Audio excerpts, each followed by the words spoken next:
Hari ini, haleluya. 6 hari sudah kita lewati.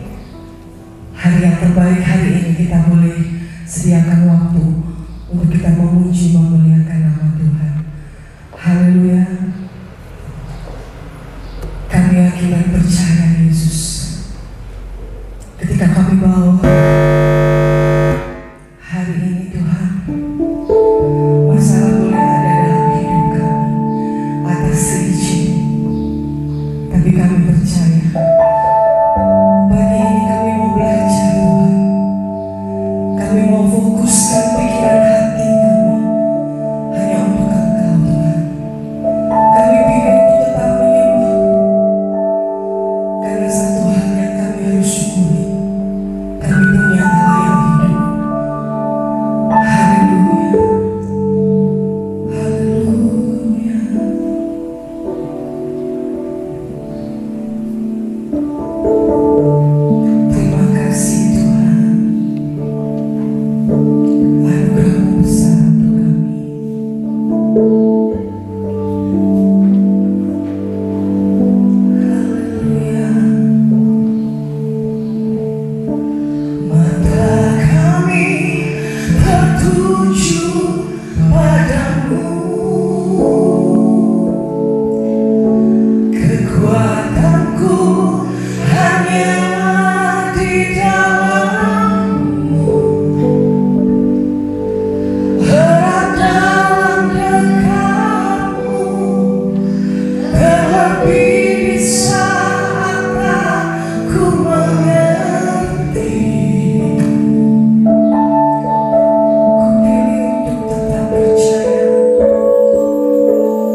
kasih Tuhan. Terima kasih atas anugerah-Mu buat kami. Terlebih Tuhan, Kau sudah menyertai kami. Kami boleh ada sampai hari ini. Saat ini Tuhan, kami ada sebagaimana kami ada. Bukan karena hebat dan kuat kami, Yesus. Semua karena anugerah. Semua karena kasih setia-Mu untuk kami Tuhan. Izinkan kami pagi ini, kami mau mengucapkan terima kasih Yesus. Kami mau aturkan Tuhan rasa syukur kami atas penyertaan yang sempurna dalam hidup kami. Terima kasih.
selalu hidup dalam anugerah-Mu yang tak terbatas oleh ruang dan waktu.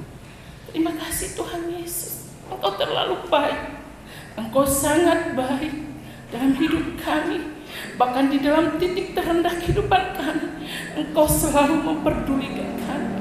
Terima kasih Tuhan Yesus. Kami hadir di tempat ini, kami ingin memuliakan Engkau, kami ingin menyanjung Engkau Tuhan, kami ingin menyenangkan hati-Mu. Kami mau hidup terus diperbaharui di hadapan-Mu. Untuk itu Tuhan, setiap kuasa-kuasa iblis yang menguasai sifat buruk kami, kelemahan kami yang membatasi kuasa Roh Kudus-Mu, kami tolak dan patahkan di dalam nama Yesus. Dan kami percaya Tuhan, pagi ini, saat ini Roh Kudus-Mu bekerja, sehingga kami akan melihat Tuhan dalam hidup kami. Bukan melihat manusia Tuhan, tapi kami terus melihat Tuhan dan seluruh kebenarannya, sehingga kebenaran itu Tuhan membuat kami tunduk di bawah otoritas. Terima kasih Tuhan Yesus, terima kasih. Kami percaya Tuhan, Engkau bertakhta di atas pujian kami, dan hikmat penyembahan, hikmat pujian telah Engkau karuniakan bagi hamba-hamba.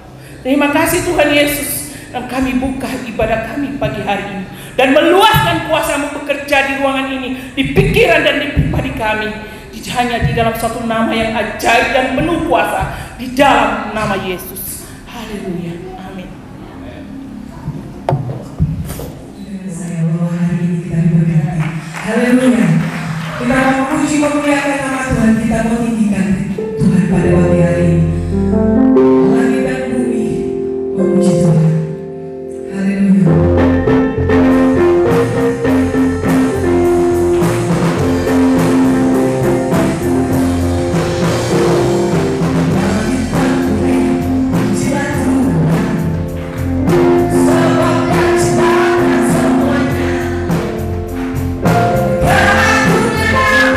Kasih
kebajikan sudah dianugerahkan oleh kita. Haleluya.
Haleluya.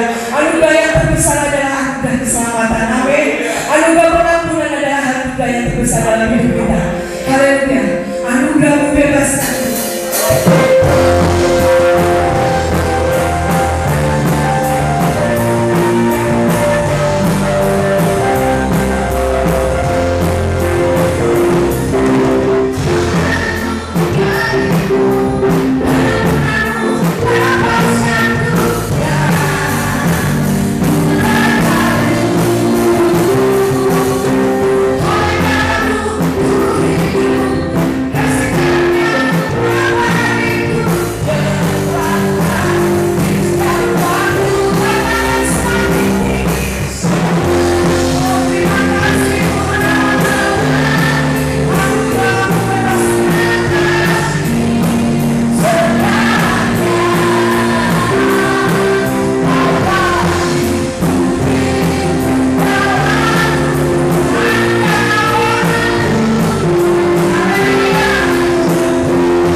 duga juga ketika badai itu menyapa Tuhan Yesus, masalah demi masalah mulai ada. Maka dengan mudah Tuhan kami boleh berucap syukur. Kami mau belajar pagi ini Tuhan, apapun yang terjadi dalam hidup kami, mau baik, mau buruk sekalipun, mau jatuh dalam lembah kekelaman Tuhan, kami terima semua sebagai anugerah. Kami mau bersyukur Tuhan. Pagi ini kami mau bersyukur karena kami punya Allah yang hidup. Kami punya Allah yang sanggup beri kami kekuatan. Kami boleh lewati hari demi hari oleh karena penyertaan yang sempurna dalam hidup kami. Terima kasih Yesus. Terima kasih.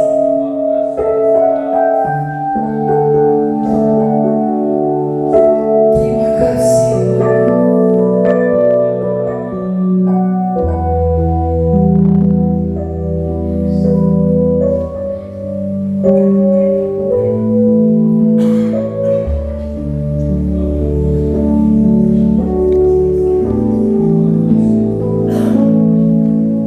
Semua yang terjadi di dalam hidupku,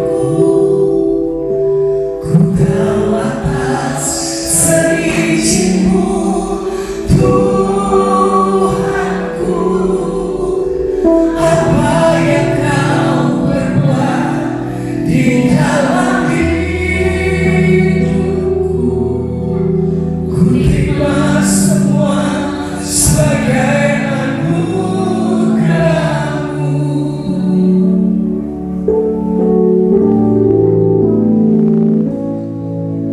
Semua yang terjadi di dalam hidupku, kami tahu Tuhan, semuanya mesti terjadi.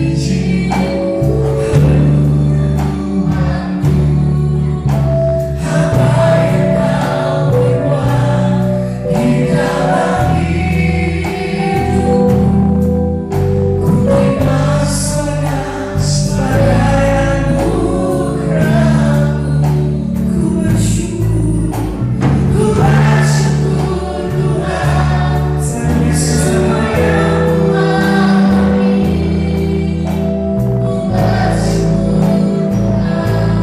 Kau beriku kekuatan. Ku percaya Kau selalu bersama. Haleluya.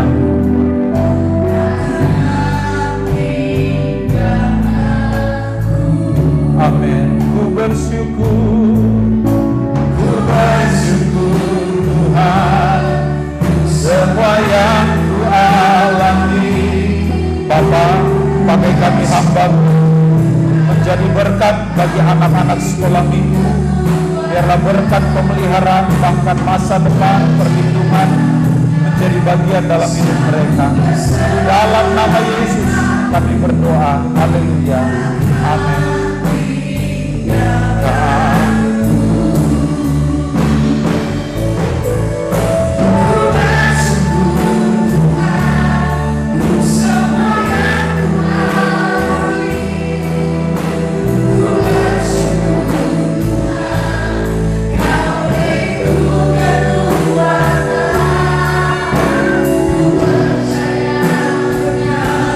Selalu bersama.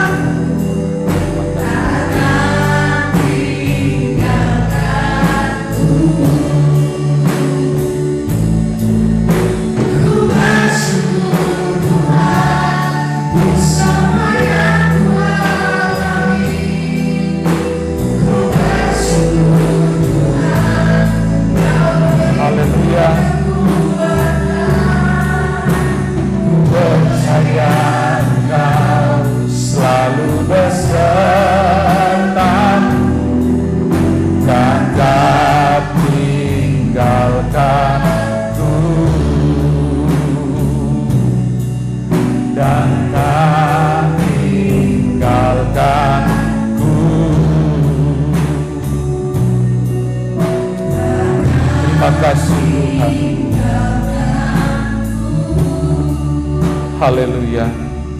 Apapun kondisi dan keadaan kami hari ini Tuhan, kami tetap bersyukur karena kami punya Allah yang besar, kami punya Allah yang hebat, kami punya Allah yang sanggup memelihara setiap kehidupan kami. Itu sebabnya Tuhan, inilah hidup kami. Mari Tuhan, melalui firman-Mu, berkati kami lebih lagi hari ini. Lengkapi hidup kami dengan firman-Mu, dan kami jadikan hati kami sebagai tanah yang subur untuk benih-benih firman-Mu ditabur dalam hidup kami. Dan karena kami percaya Tuhan, hanya karena firman-Mu lah kami ada saat ini. Terima kasih Tuhan, berkati kami hamba-Mu, dan saatnya kami yang ada siap dengar dan terima firman-Mu seutuhnya. Dalam nama Yesus kami berdoa. Haleluya. Amin. Puji Tuhan. Kembali silakan duduk Bapak Ibu. Seberapa banyak saudara yang hadir pagi hari ini yang telah siap untuk dengar dan terima firman Tuhan? Coba lambaikan tangan saudara. 1, 2, 3. Puji Tuhan kita semua.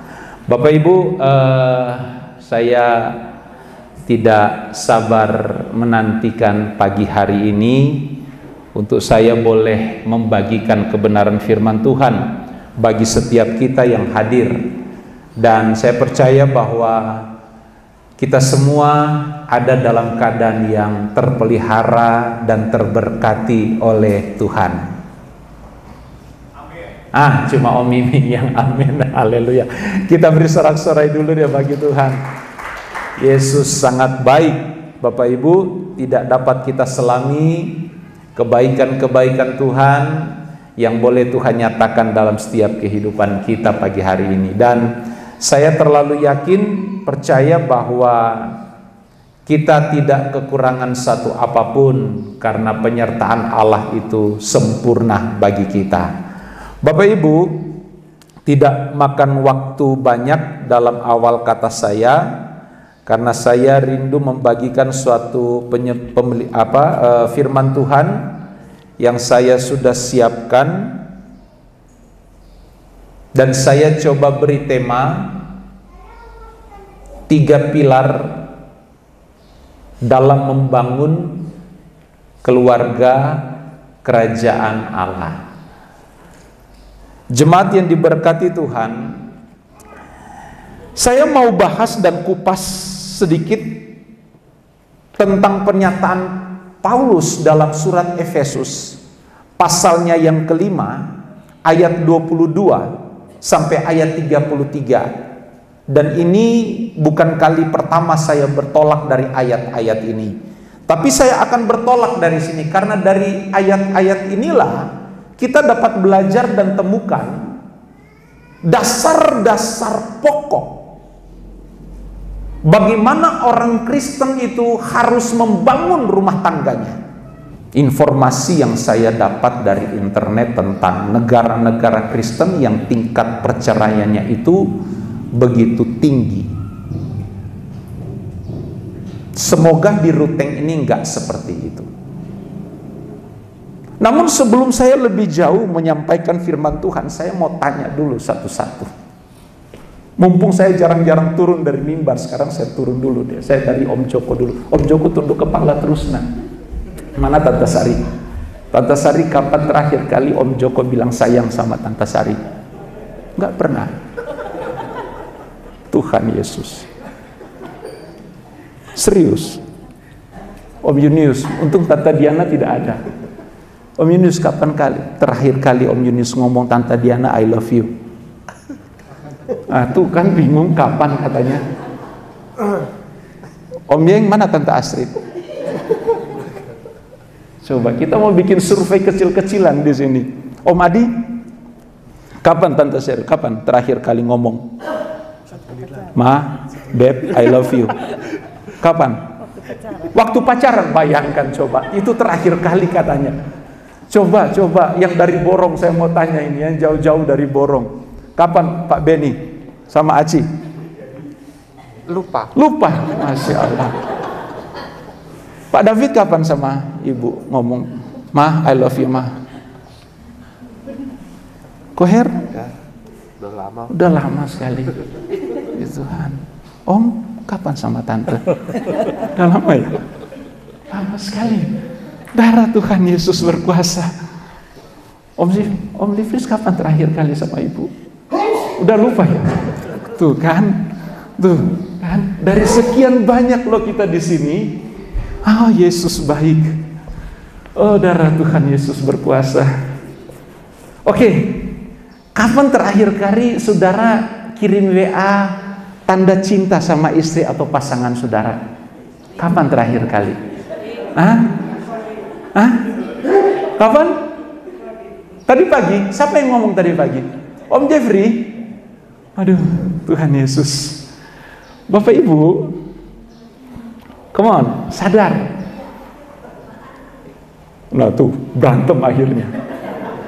Jangan berantem sih, nanti setelah ibadah deh nanti. Bapak Ibu, ini satu hal yang simple loh, yang sederhana. Saya kalau lagi tidak ada di rumah, sama Ibu Gembala saya selalu kasih tanda love apapun yang dia WA ke saya. Coba nggak percaya, coba cek WA. Coba sekarang cek, itu saya punya HP nggak pernah ada kunci, nggak ada pin. Saudara bisa buka, cek WA saya. Saya kasih love, saya kasih tanda cinta. Hal-hal kecil sederhana ini kadang kita lupa loh. Kita terlalu sibuk dengan aktivitas kita. Nggak salah kita sibuk dengan aktivitas. Tapi persoalannya adalah tujuan akhir rumah tangga kita ini pernah nggak kita persoalkan? Tujuan akhir ending dari keluarga rumah tangga kita ini kita persoalkan nggak? Pernah nggak kita persoalkan itu? Atau pernah nggak pasangan suami istri duduk makan santai di teras rumah sambil ngopi makan gorengan, terus persoalkan, Pak, Ma, bagaimana ya rumah tangga kita? Apakah rumah tangga kita ini layak masuk dalam keluarga kerajaan Allah enggak ya? Pernah enggak kita persoalkan ini? Bapak Ibu, ini satu hal yang perlu kita persoalkan, dan saya harapkan bahwa hal-hal kecil seperti ini dapat kita pupuk dalam setiap rumah tangga kita hari-hari ini. Jangan kita berprinsip, om kami ini sudah lanjut usia, sudahlah dulu, oke. Sampai akhir hidup kita, keharmonisan hubungan keluarga suami istri itu perlu dipupuk sampai Tuhan datang.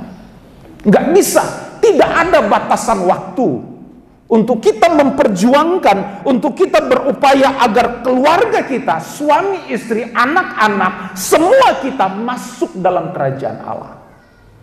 Karena itu endingnya, itu akhir dari hidup rumah tangga kita.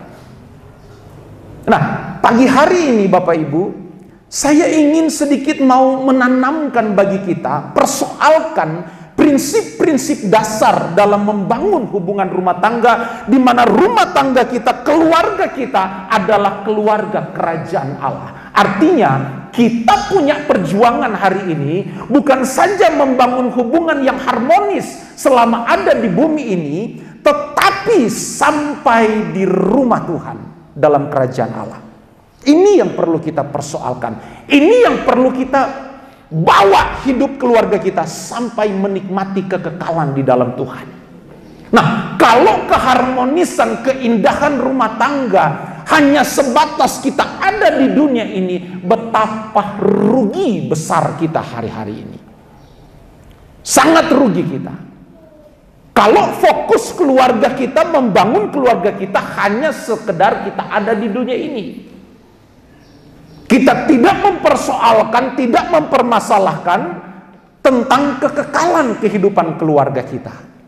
Padahal ini penting, karena kalau kita lihat tulisan Paulus dalam Efesus ini menekankan tentang hubungan suami istri dalam membangun kehidupan keluarga yang berkenan di hadapan Tuhan.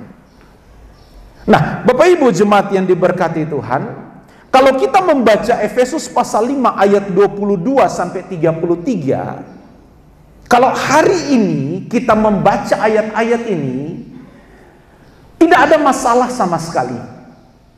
Tidak ada satu hal yang mungkin menarik dari ayat-ayat ini. Bahkan mungkin banyak orang Kristen yang tidak mau berusaha untuk cari tahu apa sebab alasan sehingga Rasul Paulus menulis ayat-ayat ini kepada jemaat yang ada di Efesus ketika itu. Kali ini, saat ini mungkin ketika kita hidup sekarang, kita membaca ayat ini ya sekedar membaca, bahkan mungkin tidak pernah kita persoalkan ayat ini. Tapi pernah nggak saya bawa kita mempersoalkannya begini? Pernah nggak kita mempersoalkan apa alasan kenapa Paulus menulis ayat ini kepada jemaat yang ada di Efesus? Ya tentu Paulus punya dasar, punya alasan, sebab kenapa Paulus menekankan tentang hubungan suami istri kepada jemaat-jemaat yang ada di Efesus, orang-orang Kristen yang ada di sana. Karena singkatnya begini Bapak Ibu, hari-hari itu, pada saat itu, hubungan keluarga atau membangun keluarga orang-orang Kristen saat itu diperhadapkan dengan banyak pengajaran-pengajaran yang tidak sehat. Banyak pengajaran-pengajaran yang tidak sehat, yang merajalela, yang berkembang di tengah-tengah kehidupan orang Kristen, rumah tangga Kristen saat itu. Sehingga Paulus dengan cepat ketika mendengar berita informasi itu, Paulus menulis surat ini untuk mengingatkan kembali, menyadarkan kembali untuk setiap rumah tangga Kristen ketika itu, untuk supaya tahu dasar-dasar, tahu kebenaran dalam mereka membangun rumah tangga mereka. Karena ajaran sesat begitu gencar hari itu, sehingga kehidupan keluarga Kristen saat itu terancam dengan apa? Pengajaran-pengajaran yang tidak sehat. Nah, sadar atau tidak bahwa kondisi yang terjadi di zaman Paulus atas jemaat Efesus pun sedang terjadi di tengah-tengah keluarga Kristen yang hidup saat ini. Coba saudara teliti sendiri di luar. Beberapa kali kesempatan saya mendengar bahwa saya kok dapat masukan dari teman, tinggalkan aja suamimu, dia malas, dia ini, dia itu, ini itu. Tinggalkan aja istrimu, dia begini, dia begitu, dia begini, dia begitu.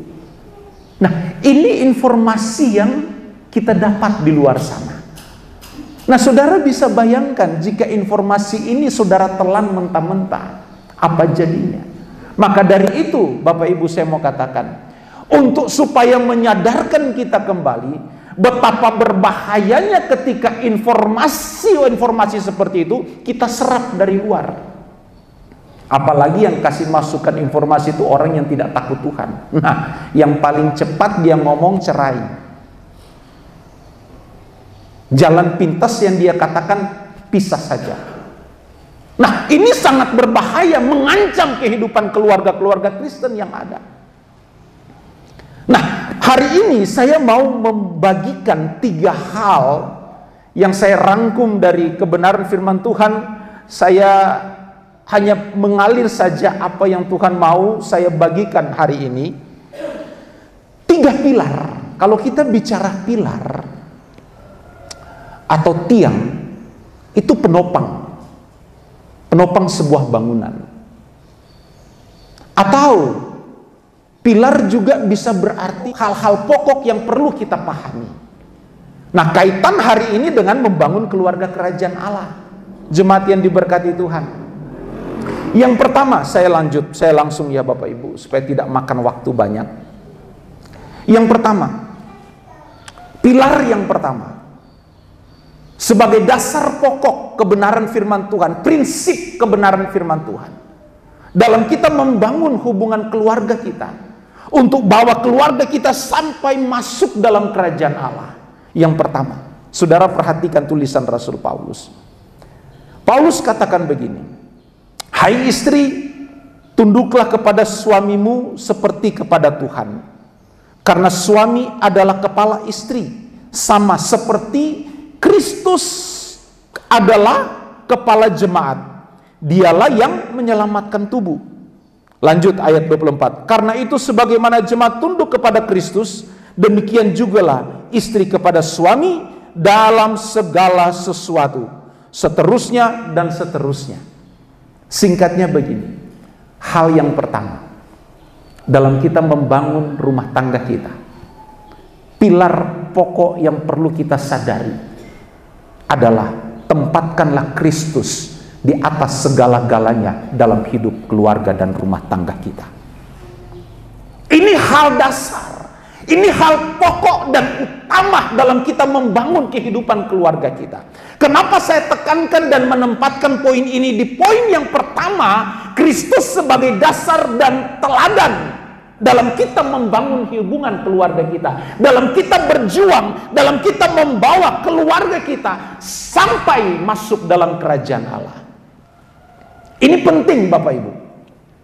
Karena orang Kristen, keluarga Kristen ketika membangun hubungan keluarga, dalam membangun rumah tangga tanpa melandasi hubungan keluarga itu Kristus sebagai dasar dan teladan, rusak rumah tangga kita. Rusak rumah tangga kita. Karena kita orang Kristen, pengikut Kristus. Beda kalau saudara bukan pengikut Kristus, ya terserah. Saudara mau jadikan apa sebagai dasar dan teladan, monggo. Tapi kita adalah orang Kristen. Kita adalah pengikut Kristus. Jadi tidak ada hal lain, tidak ada alasan lain, tidak ada poin lain selain Kristus harus menjadi dasar dan teladan. Ini pilar yang pertama. Nah, tanpa kita menempatkan Kristus sebagai dasar dan teladan dalam membangun keluarga kita, Bapak Ibu, sekali lagi saya mau katakan, rumah tangga kita tidak akan bisa sampai ke dalam kerajaan Allah.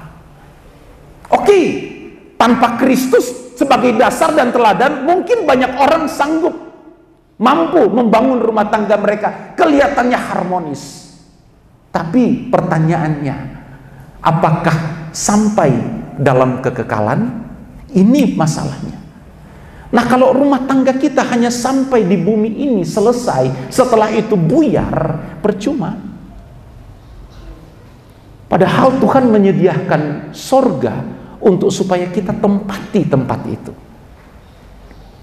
Jadi sekali lagi, pilar yang pertama, hal yang utama, poin yang pertama, Kristus harus menjadi dasar dan teladan. Nah, kenapa Yesus harus menjadi teladan? Ini kan alasannya, persoalannya kan di situ. Kenapa Yesus harus kita jadikan teladan? Nah, Bapak Ibu, kalau saudara lihat Filipi pasalnya yang kedua berkata begini Bapak Ibu. Jadi, ayatnya yang pertama. Jadi, karena dalam Kristus ada nasihat, ada penghiburan kasih, ada persekutuan roh, ada kasih mesra, dan belas kasihan.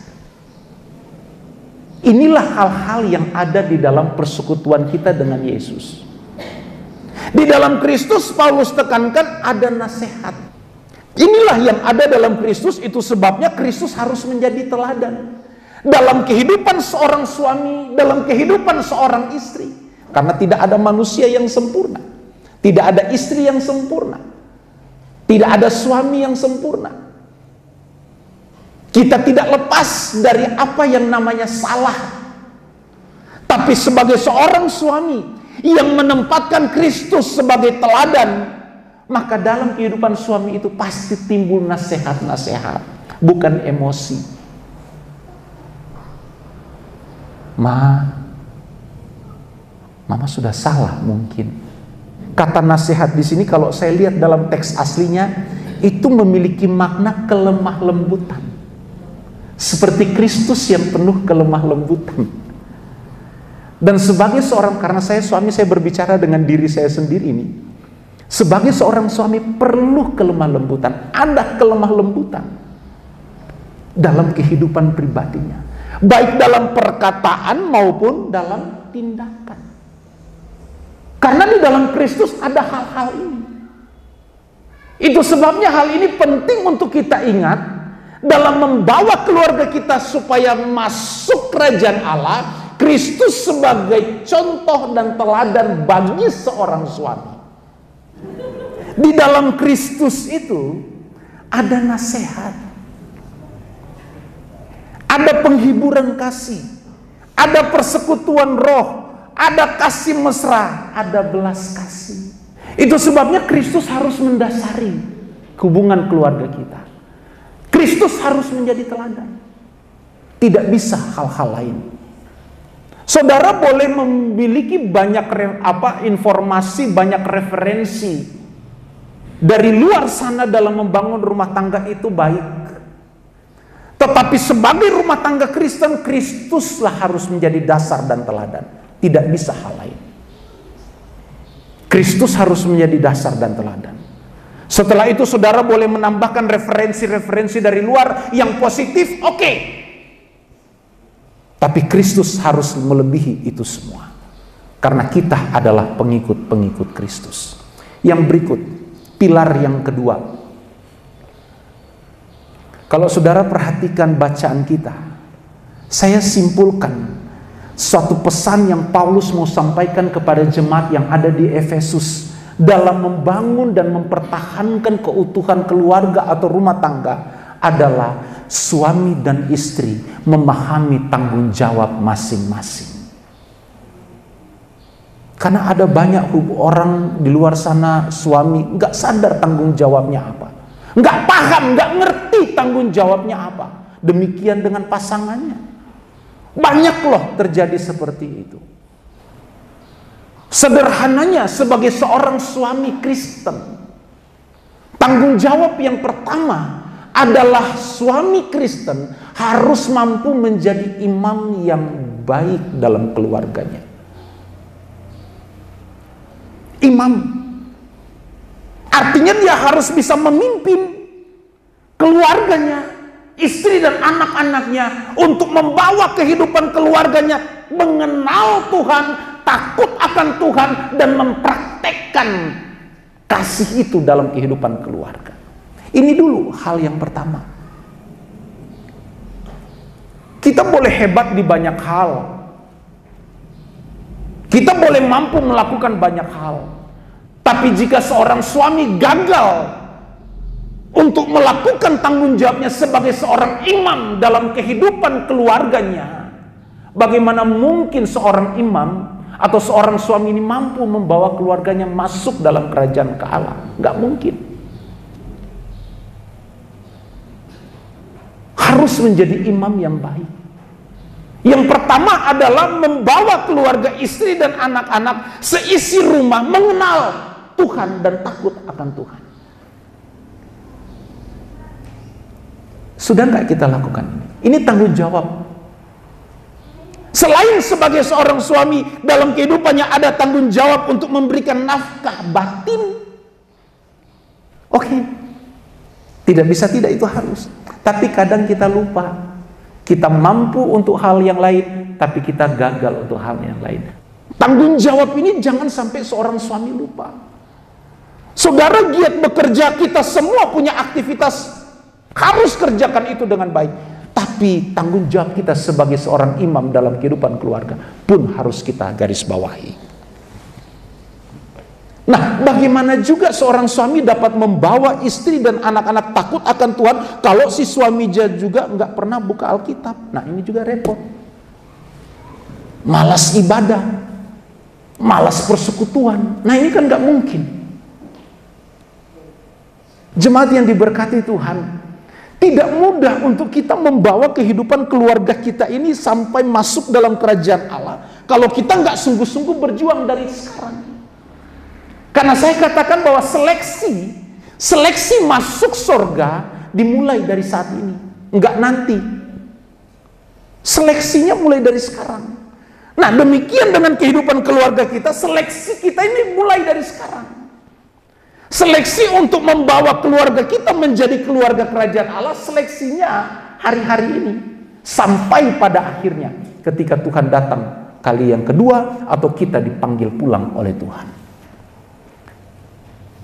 Nah, untuk menjadi seorang imam, saya titik beratkan di sini, itu perlu kedewasaan.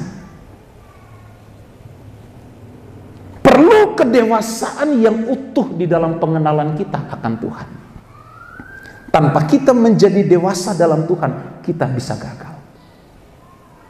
Karena Efesus pasal 4 ayat 13, sampai kita semua telah mencapai kesatuan iman dan pengetahuan yang benar tentang anak Allah, kedewasaan penuh.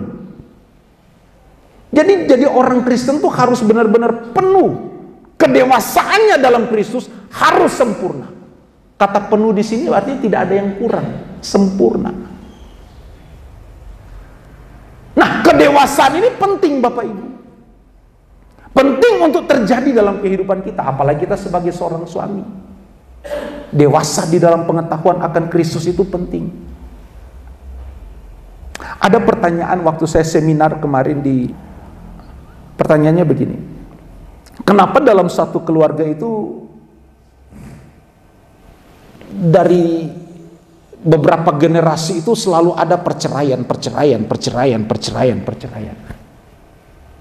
Dari engkongnya, dari oma opanya turun ke generasi berikut cerai, generasi berikut cerai, generasi berikut cerai.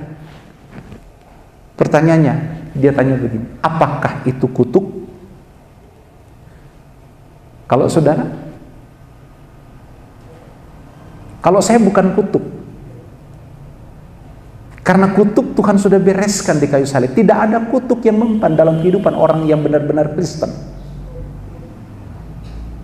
Kalau kita patahkan sesuatu hal di dalam nama Yesus dan kita percaya itu, tidak akan menjadi bagian dalam kehidupan kita. Tapi kenapa banyak hal itu terjadi? Saya jawabnya begini. Saya mengambil kebenaran firman Tuhan begini. Pergaulan yang buruk akan merusak hal-hal yang baik. Kenapa dari generasi ke generasi dalam suatu keluarga ada perceraian? Karena pergaulan. Misalnya saya melihat contoh orang tua saya, iya kan? Orang tua saya cerai.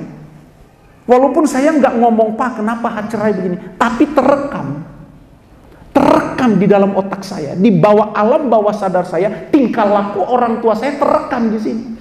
Kalau papa mama bisa, saya pun bisa. Jika saya juga tidak bertobat, saya juga melakukan, anak saya juga merekam perbuatan papa mamanya. Papa mama juga divorce kok. Saya juga bisa. Jadi pergaulan lebih kepada pergaulan dalam kehidupan keluarga. Itu yang mengakibatkan masalah itu akan berkelanjutan kepada anak cucu kita. Karena mereka melihat hal-hal yang terjadi dalam lingkup keluarganya. Terekam di sini. Nah, bagaimana memutuskan itu? Tidak ada cara lain. Kristus harus jadi dasar dan teladan. Tidak ada cara lain. Kalau Kristus jadi dasar dan jadi teladan, maka kita mampu memutuskan hal-hal seperti itu. Kenapa? Karena Roh Kudus berkuasa dalam hidup kita. Saya tidak mau jadi seperti papa mama saya. Saya mau jadi anak Tuhan yang benar. Saya mau jadi anak Tuhan yang sungguh-sungguh di hadapan Tuhan. Kita mampu memutuskan hal itu. Jadi lebih kepada, saya jawab pertanyaan seorang ibu ini, saya lebih kepada kebenaran firman Tuhan bahwa pergaulan yang buruk merusak kebiasaan yang baik. Jadi bukan soal kutuk. Kutuk Tuhan sudah selesaikan. Dan saya percaya bahwa nama Kristus mampu untuk melakukan segala sesuatu. Jadi jemaat yang diberkati Tuhan, hal yang kedua, pilar yang kedua adalah tanggung jawab pasangan masing-masing. Hal yang ketiga, saya selesaikan 3 poin ini. Dari bacaan kita dalam Efesus pasalnya yang kita baca sebagai ayat pokok kita hari ini. Yang ketiga, kalau saudara perhatikan, ada hal yang menarik di sana. Dan hal yang ketiga ini saya jadikan pilar yang ketiga untuk bagaimana kita membangun atau membawa keluarga kita sampai dalam kerajaan Allah. Apa itu? Kekudusan. Kekudusan dalam keluarga. Itu penting. Itu sangat penting. Banyak keluarga Kristen yang rusak karena tidak menjaga kekudusan. Ibrani pasal 13 ayat 4. Ibrani 13 ayat 4. Kita baca sama-sama ya. Ibrani 13 ayat 4. 2, 3. Hendaklah kamu semua penuh hormat terhadap perkawinan. Dan janganlah kamu mencemarkan tempat tidur. Sebab orang-orang sundal dan pesinah akan dihakimi Allah. Ini bicara tentang kekudusan. Kekudusan dalam sebuah keluarga, dalam hubungan suami istri ini perlu dijaga. Oke, mungkin kita tidak melakukan hal zina, tapi kekudusan juga itu bisa tercemar dengan seorang pasangan suami atau istri tidak menjaga sikap kepada suami atau istri pasangan masing-masing. Dengan berkata kasar, itu sudah mencemari kekudusan dalam keluarga. Kita tidak melakukan zina, oke. Tapi kekudusan bukan hanya terkait soal zina, tapi hal-hal kecil yang kadang kita tidak tempatkan itu sebagai hal pokok yang dapat mencemari kekudusan rumah tangga, kadang kita abaikan.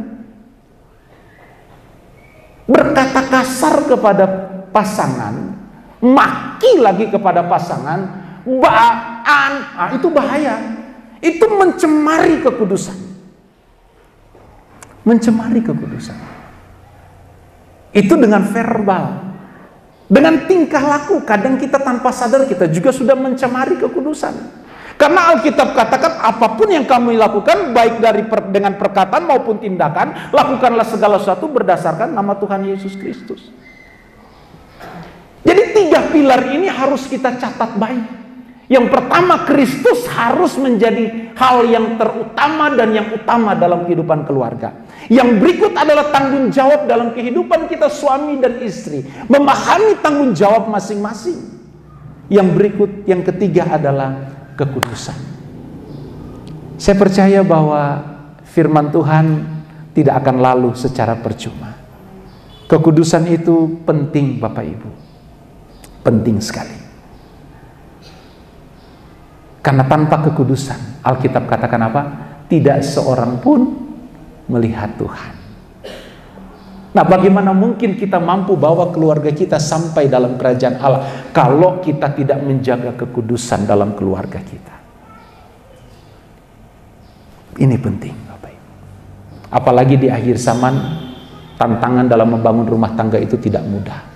Tapi saya percaya, bersama Tuhan kita cakap menanggung segala perkara. Jemaat yang diberkati Tuhan, ada banyak hal yang saya lewati dalam poin-poin ini, tapi saya percaya bahwa kebenaran firman Tuhan sampai dalam kehidupan kita. Saya tidak tahu apa maksud Tuhan bagi kita, tapi saya percaya Tuhan sedang mengajar saya. Tuhan sedang mengajar kita semua untuk supaya kita bawa keluarga kita menikmati kekekalan di dalam Tuhan. Karena untuk apa keluarga kita hanya sampai di bumi ini namun gagal masuk dalam kerajaan Allah? Tapi kita berusaha, kita berjuang dari tempat ini sampai kita masuk dalam kerajaan Allah. Dan saya percaya setiap keluarga jemaat GPD Hosana Ruteng adalah keluarga kerajaan Allah. Yang setuju kita beri sorak-sorai bagi Tuhan. Saya jemput pemain musik maju ke depan. Saudara boleh tutup Alkitab, saudara. Kiranya firman Tuhan yang tentunya sudah sangat memberkati Haleluya. pagi hari ini, itulah yang akan menuntun perjalanan kehidupan kami sampai kepada Terima kasih, tempat Tuhan. yang Tuhan sudah sediakan bagi kami semua.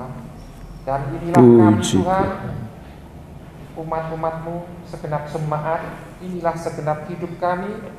Kami akan terus bawa hidup kami di dalam ketaatan dan tunduk kepada Kristus yang adalah kepala dari setiap kami semua. Terima kasih Tuhan, kami bersyukur kepadamu kalau pagi hari ini Engkau sudah memberkati kami, Engkau tentunya juga memberkati hamba-Mu yang sudah menjadi saluran Terima berkat bagi kasih, setiap Tuhan. kami semua. Dalam Kiranya nama Tuhan, Yesus. kuasa Roh Allah akan terus ada pada hamba-Mu, Puji Tuhan. dan hamba-Mu akan terus menjadi saluran berkat bagi Haleluya. siapapun saja. Selagi hamba-Mu ini bisa dan mampu Terima melakukannya, kasih, Tuhan. hamba-Mu akan hidup untuk terus Dalam memuliakan nama nama-Mu. Yesus. Terima kasih Bapa, di dalam nama Tuhan Dalam Yesus nama kami berdoa dan mengucap syukur. Haleluya. Sebab itu Amin. jemaat milik Tuhan, mari kita siapkan hati, kita mau sama-sama terima berkat Tuhan. Haleluya. Tuhan memberkati engkau dan melindungi engkau.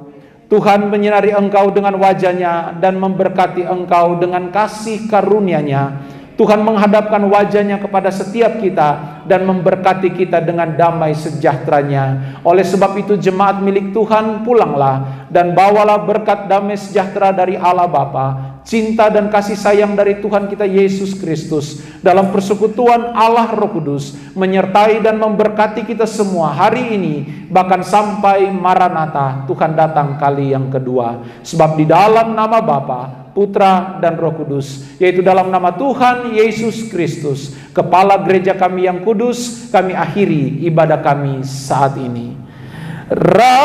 Rahmat heran kaya